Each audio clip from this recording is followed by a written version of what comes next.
नमस्कार, ये इंडिया आजकल है छत्तीसगढ़ अखबार का यूट्यूब चैनल। इसके स्टूडियो से मैं सुनील कुमार आज आपके बीच कुछ खबरों को लेकर हूँ। थोड़ा हैरान होता हूँ कि कैसे लोग इतने बेरहम हो जाते हैं अपने ही बच्चों के साथ कि उनको मार डालें या उन्हें आत्महत्या के लिए बेबस कर दें। कैसे हो सकते हैं लोग। मैं एक तरफ देखता हूँ कि देश में सीबीआई ने केस दर्ज किया है कि बच्चों को चोरी करके बेचने का एक गिरोह जो काम कर रहा है, जिन 5 राज्यों में ये गिरोह 1-2 लाख रुपए में नवजात बच्चों को खरीद लेता है, उनको 5-6 लाख रुपए में ऐसे लोगों को बेच देता है जिनके बच्चे नहीं होते। ऐसा गिरोह पकड़ाया है अभी। वो 5 राज्यों में छत्तीसगढ़ भी एक राज्य है, दूसरे भी राज्य हैं उसमें।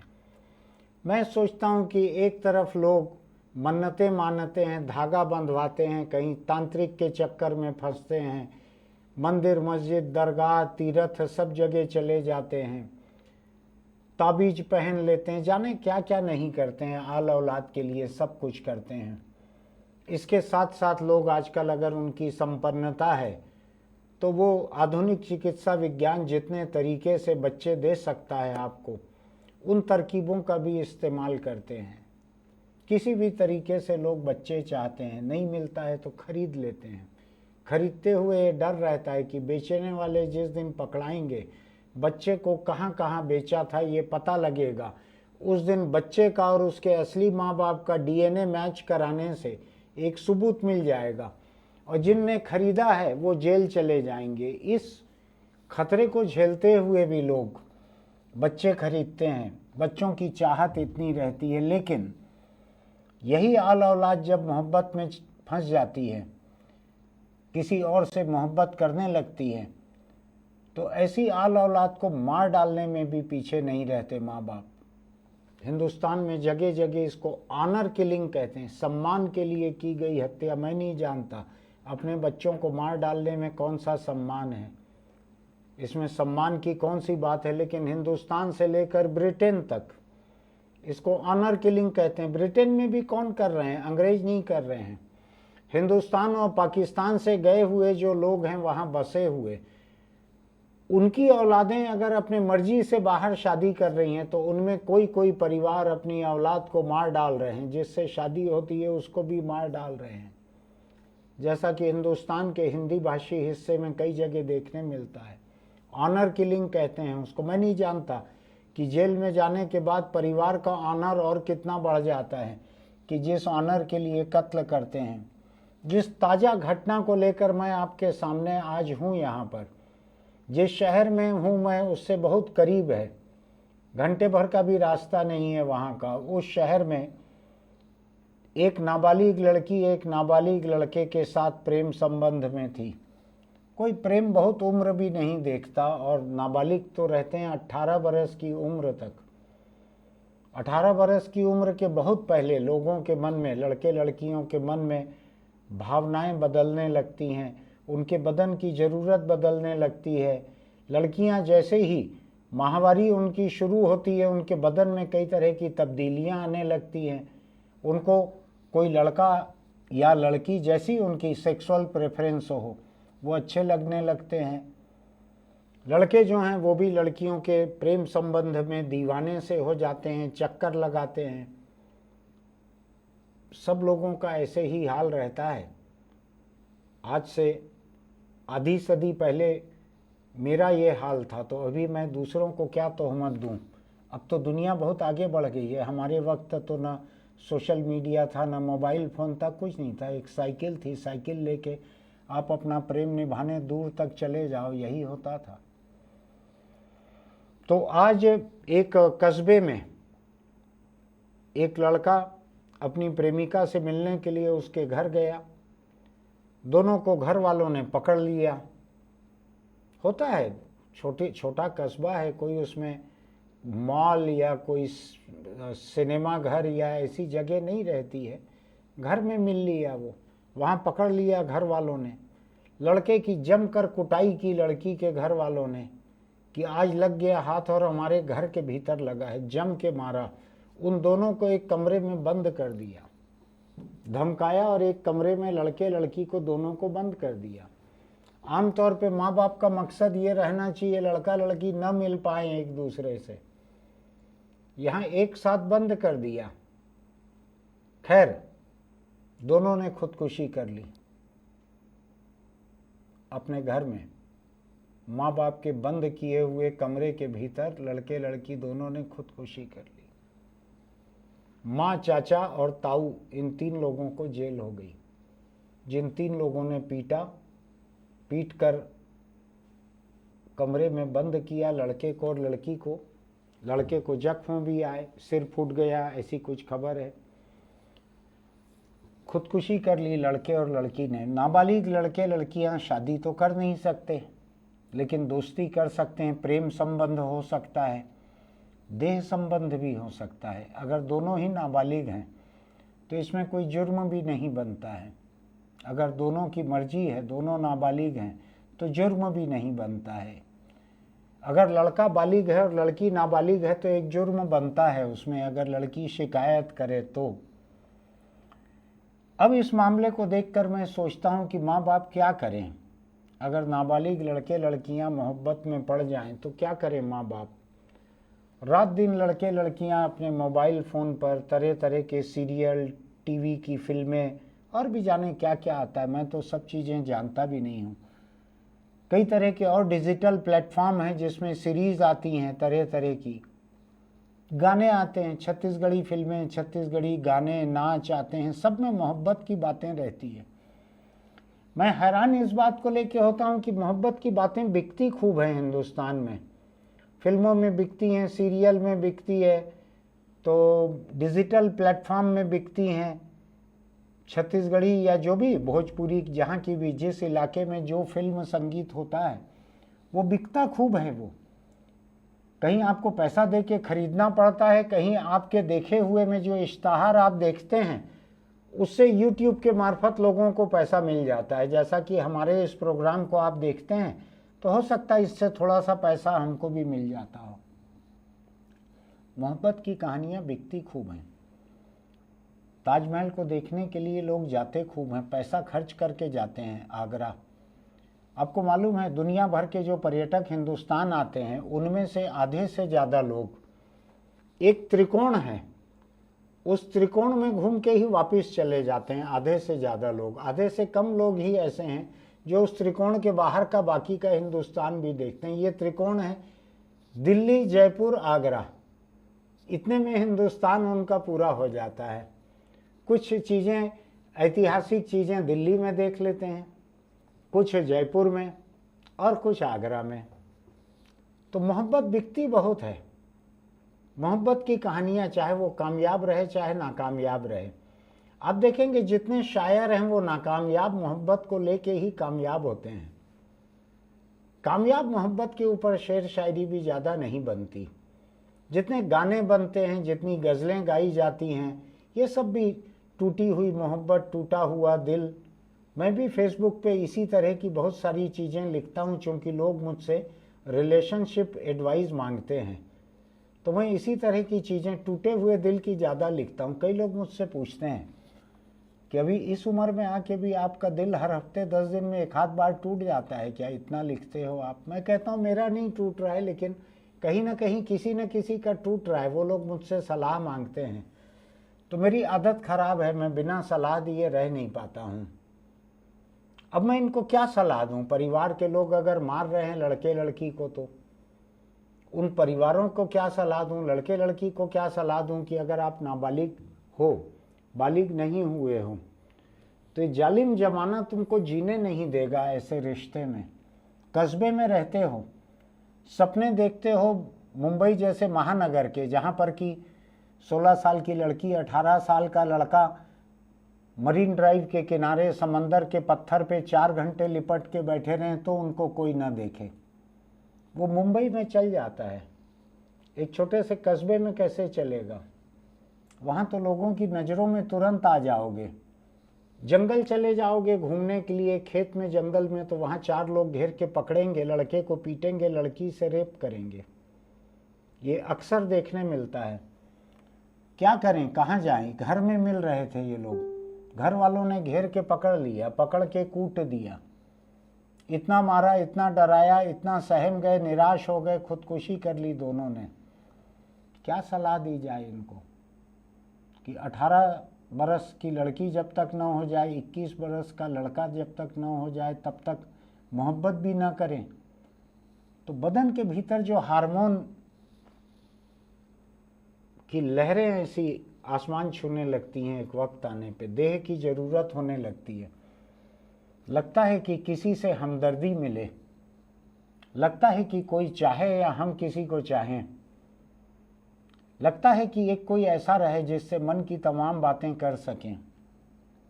वहाँ पर जाकर इस तरह का प्रेम अगर नाबालिग लोगों में हो रहा है तो मैं नाजायज कैसे कहूँ। और माँ बाप को क्या कहूँ कि आप क्या करो, लड़के लड़की को कस्बे में घूमने दो, साथ में उठने बैठने दो, उनको कहो कि घर के भीतर बैठ के बात कर लो तुम लोग भाई। अब मुझको नहीं मालूम कि माँ बाप की नज़रों के सामने बैठे हुए किशोर किशोरियों का, टीनेजर के लड़के लड़कियों का दिल भरेगा कि नहीं भरेगा बात करने से। थोड़ा मुश्किल है। आज डिजिटल ज़िंदगी और सोशल मीडिया की वजह से जो हसरतें हैं वो आसमान पर हैं, कल्पनाएं आसमान पर हैं, मोहब्बत उमड़ घुमड़ रही है। हकीकत जो है वो शहंशाह अकबर के समय की है कि दीवार में चुनवा दो अनारकली को ताकि सलीम से मिलने जुलने का झंझट खत्म हो। हर माँ बाप जो हैं वो शहंशाह अकबर हो जाते हैं, वो जोधा भी नहीं हो पाती है माँ, दोनों ही अकबर हो जाते हैं। यहाँ तो चाचा ताऊ माँ सभी लोग अकबर हो गए थे और कूट डाले इसको, लड़के को। दहशत में दोनों ने आत्महत्या कर ली। इनको समझ में आया कि हमारी मोहब्बत का कोई भविष्य नहीं है। लड़की बतलाते हैं 15 साल की है। 15 साल की लड़की को अभी 3 साल तो बालिग होने में बाकी थे। उसके पहले माँ बाप मार पीट के कहीं और उसके हाथ पीले कर देते। ये भी एक डर रहा होगा लड़के लड़की को। तो एक आखिरी में काम आता है फार्मूला ऐसे में कि साथ जी नहीं सकते तो चलो साथ मर लेते हैं। बड़ी रोमांटिक बात लगती है ये साथ मरना, और होता नहीं है। बहुत सारे मामलों में तो एक की मौत होती है, दूसरा अस्पताल में कई दिन पड़े रहते हैं। ऐसा होता नहीं है कि दोनों साथ में मर जाएं। यहाँ मर गए हैं दोनों। ऐसा भी मुझको हर 15 दिन में, 20 दिन में मेरे ही इस प्रदेश छत्तीसगढ़ में एक न एक वारदात ऐसी पढ़ने के लिए मिल रही है कि प्रेमी जोड़े ने साथ में खुदकुशी कर ली। पर हर बार मैं इतना ही विचलित होता हूं, लेकिन हर हफ्ते तो इस विषय पे बोल नहीं सकता। क्या किया जाए, मेरे पास कोई सीधी सीधी राय नहीं है, ना माँ बाप के लिए है, ना नाबालिग बच्चों के लिए है, क्योंकि हर एक का समाज अलग अलग है, हर एक का वातावरण अलग अलग है, हर एक के परिवार की, उनके मोहल्ले की, कॉलोनी की स्थितियां अलग अलग हैं।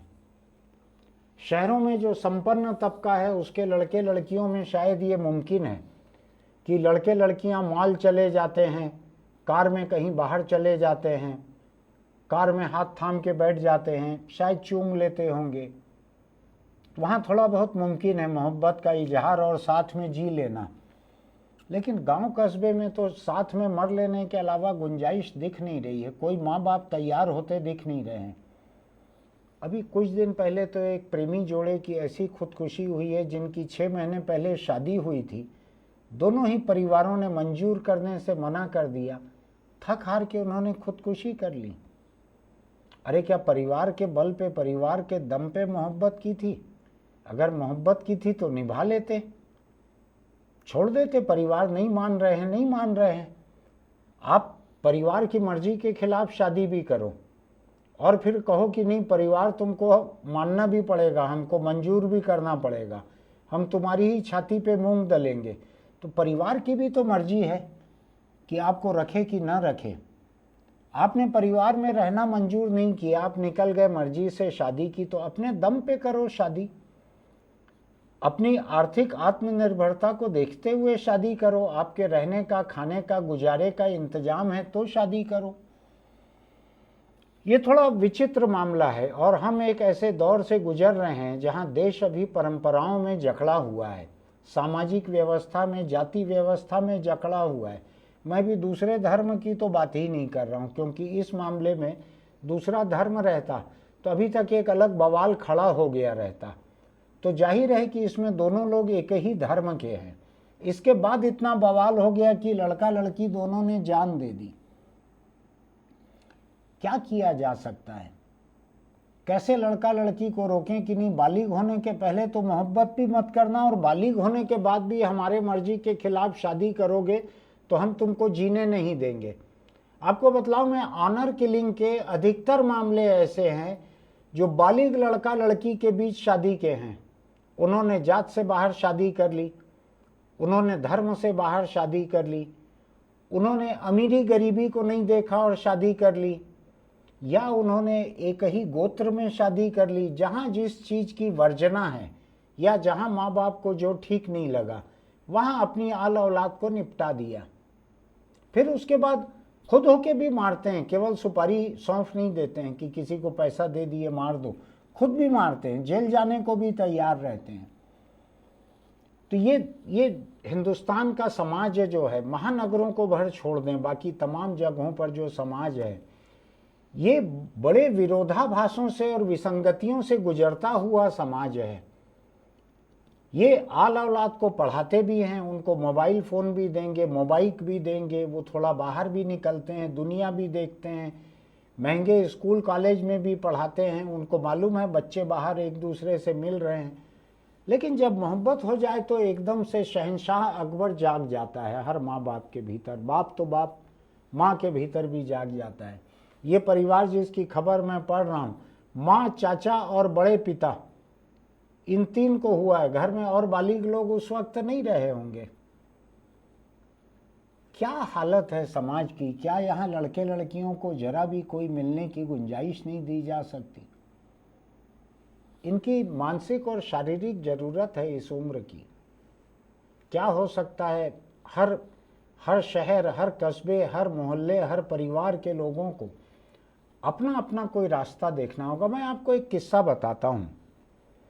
मैं पहली बार जब यूरोप गया और जिन फिल्म फेस्टिवल को अटेंड करने के लिए मैं गया था, वो फिल्म फेस्टिवल में चले गया, वहाँ लोगों से मिल लिया। उसके बाद जब मैं अपने दम पर अकेले अपने पैसे पर मैं यूथ हॉस्टल्स में सोते हुए, डॉर्मेट्री रहती है, एक एक बड़े हॉल में 10, 15, 20 बिस्तर रहते हैं, वहाँ पे रह, वो सबसे सस्ता रहता है। वहाँ सोते हुए, दिन भर पैदल घूमते हुए, पब्लिक ट्रांसपोर्ट का इस्तेमाल करते हुए, कम से कम खर्च में मैं घूम रहा था।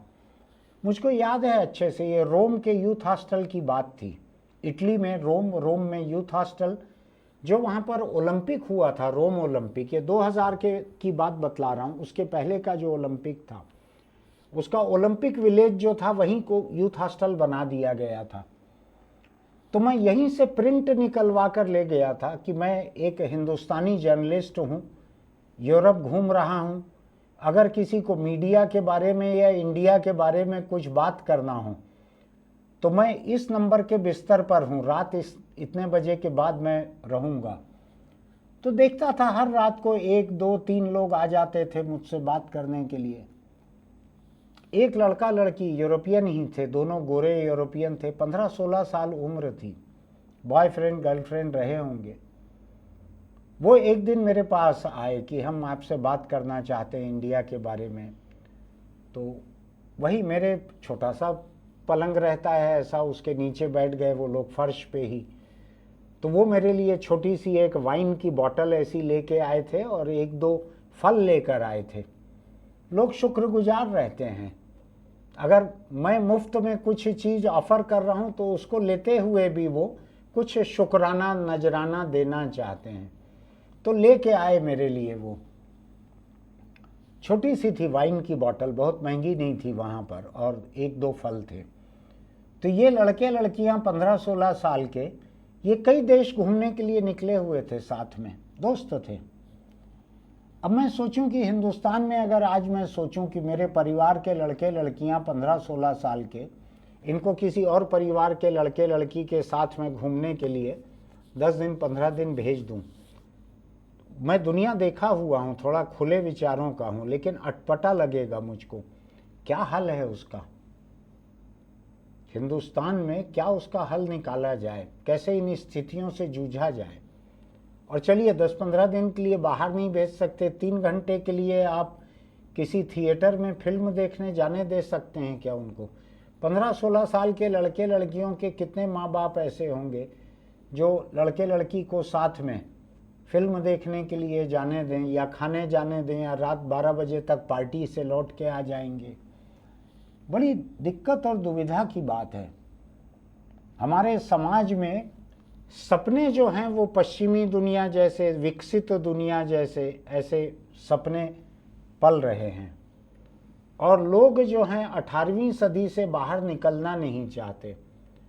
मैं इतिहास का स्टूडेंट नहीं रहा हूँ, शहंशाह अकबर कौन से साल में थे हिंदुस्तान में मुझको याद नहीं है, लेकिन माँ बाप बड़ी तेजी से एक पगड़ी घर में रखे रहते हैं और एक लकड़ी की तलवार, और जैसे ही आल औलाद किसी मोहब्बत में फंसे दिखते हैं तो तुरंत उस पगड़ी को पहन लेते हैं, तलवार हाथ में ले लेते हैं और कहते हैं तुमको दीवार में चुनवा देंगे।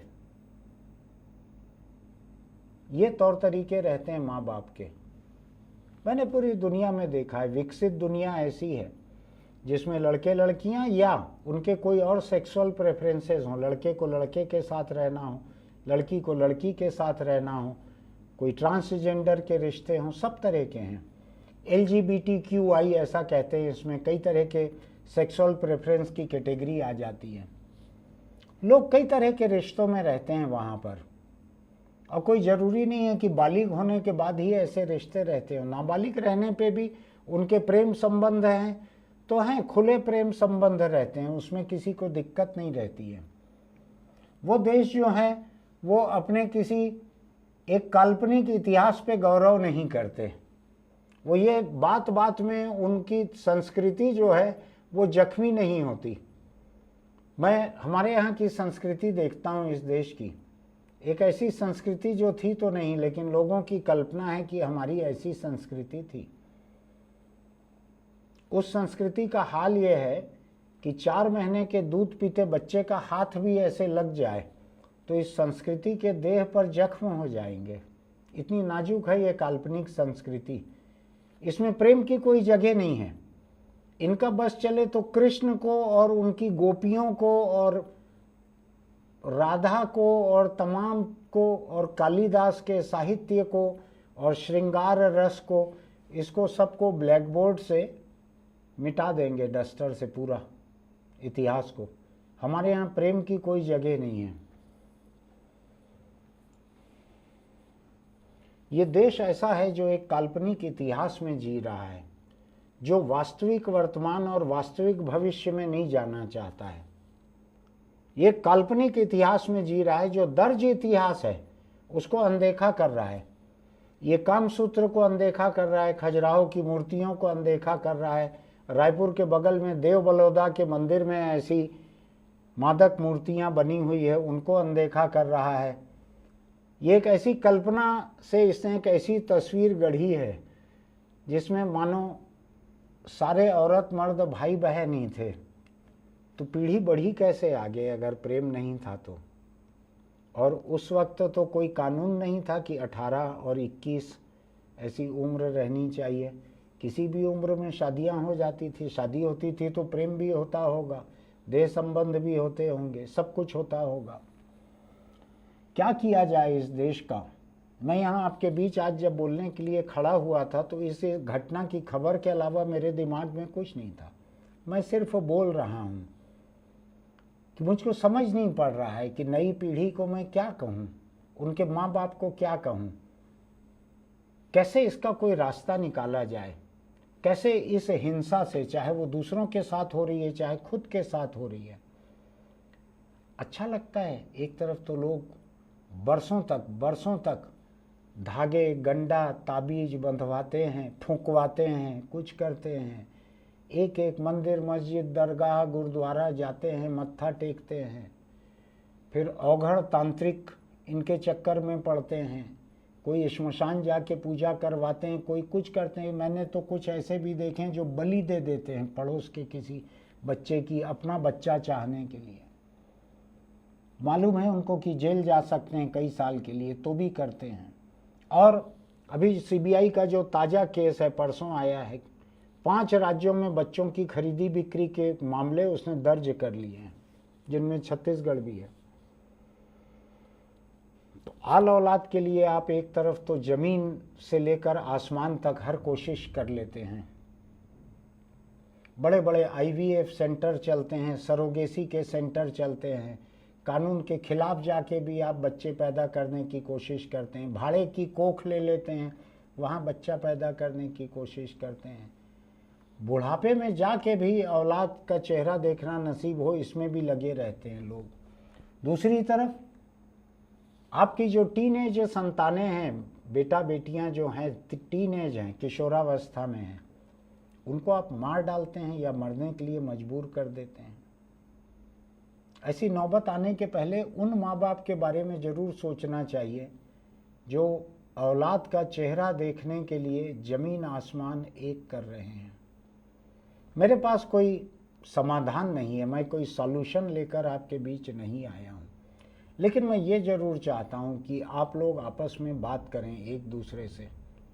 मैं इस बहस को शुरू करने के लिए आया हूँ, मेरे पास कोई समाधान नहीं है। मैं बाबा जैसा नहीं हूँ, भगवा या किसी दूसरे धर्म के कपड़ों में बाबा लोग रहते हैं ना, कोई ऐसा मयूर पंख का झाड़ू मारते हैं, कोई धुआं फूंकते हैं, तो कोई स्टेज के ऊपर पानी फेंकते हैं तो लोग छटपटाने लगते हैं। तो ऐसे कई तरह के हैं ना, कोई ऐसा चिट्ठी लिख देते हैं, कमरे का नंबर बताऊं क्या, किस कमरे में पकड़ाए थे, ऐसे कई तरह के बाबा रहते हैं। मैं उनमें से नहीं हूँ, वैसी मेरी अलौकिक क्षमता नहीं है, लेकिन मैं ये चाहता हूँ कि आप लोग ही बात करें, अपने आसपास बात करें। आज अगर नहीं है आपके आसपास बच्चे ऐसे, तो कल होंगे। बात करें कि क्या किया जाए। मोहब्बत तो करेंगे बच्चे, ये तय है। जेल जाने के कीमत पे भी बच्चों को मार डालना है या उनको खुदकुशी के लिए मजबूर करना है, पूरा परिवार तबाह हो जाता है। अब आप सोचिए, 2 परिवार, एक एक बच्चे मर गए, एक परिवार के 3 लोगों को जेल हो गई। मुझको पक्का मालूम है इसमें कई साल की कैद भी होगी इनको। जब ये लौट के आएंगे तो इनके घर की लड़की थी, उसकी एक फ़ोटो भर टंगी होगी वहाँ पर, वो भी परिवार संपन्न होगा। तो गरीबों के परिवारों में तो टांगने के लिए फ़ोटो भी नहीं रहती है। क्या होगा इनका मुझको नहीं मालूम। आप बात कीजिए, अपने आसपास के लोगों से बात कीजिए, क्योंकि आपके आसपास के लोग हो सकता है आपके बराबरी के हों, आपके समाज के हों, जाति के हों, धर्म के हों, मोहल्ले के हों, गांव कस्बे के हों। पूछिए कि हमारे यहाँ की स्थिति में क्या करें इनका, ये लड़के लड़कियों का क्या इलाज है, कब तक रोकें, क्या ताले में बंद करके रख सकते हैं बच्चों को अलग अलग। सोचिए जरा इस बारे में। आप लोग जो सोचेंगे, बात करेंगे, हो सकता है उससे कोई समाधान निकल सके। मेरे पास नहीं है, लेकिन मैं इंतज़ार करूंगा। आपको कोई समाधान दिखता है तो नीचे कमेंट बॉक्स में लिखिएगा आप इस बारे में। हम फिर मिलेंगे। आपको अगर हम मेरी बातचीत ये अच्छी लगती है तो आप हमारे YouTube चैनल इंडिया आजकल को सब्सक्राइब कीजिएगा, नोटिफिकेशन की बटन दबाइएगा। ये वीडियो आपको अच्छा लगता है तो इसका लिंक अपने दोस्तों को भेजिएगा। मैं चाहता हूँ आप 10, 20, 25 लोगों से बात करें, लिंक भेजें लोगों को, अपने रिश्तेदारों को भी भेजें कि इस बारे में बात करो भाई कि क्या किया जाए अगर ऐसी नौबत हमारे आसपास आती है तो। फिर मिलेंगे हम। चलते चलते एक छोटी सी नसीहत कि अगर आप दोपहिया चलाते हैं या पीछे बैठते हैं तो हेलमेट लगा कर रखिए।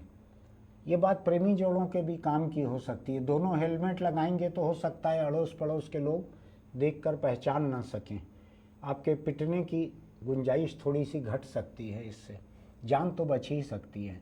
एक और बात बतला दूँ आपको मैं, अगर आप दोपहिए पे चलते हुए हेलमेट लगा कर रखते हैं, चाहे चला रहे हों चाहे बैठे हों, तो अगल बगल की गाड़ियों से, सामने साथ से निकलने वाली बस और ट्रक से जो लोग थूकते हैं, और हमारे यहाँ हिंदुस्तान में खासा क्वांटिटी में थूकते हैं क्योंकि पूरा पान गुटखा भरे रहता है, उसको थूकते हैं तो आपके ऊपर गिरता है, मुंह के ऊपर। दोपहिए पे आप हैं, आपकी इतनी ताकत नहीं रहती कि ट्रक बस वाले से झगड़ा कर सकें आगे बढ़ के। लेकिन अगर आपने हेलमेट लगाया हुआ है तो लंबे सफ़र में भी आपके मुंह में पान गुटखा का स्वाद नहीं आता है अगर हेलमेट का कवर है तो, नहीं तो आप रास्ते में कई तरह के पान गुटखा का स्वाद लेते चलते हैं। तो सावधानी बरतिए, हेलमेट लगा कर रखिए, ज़िंदगी को बचा कर रखिए। ज़िंदगी बची रहेगी तभी तो बालिग होने पर शादी भी कर पाएंगे। फिर मिलते हैं।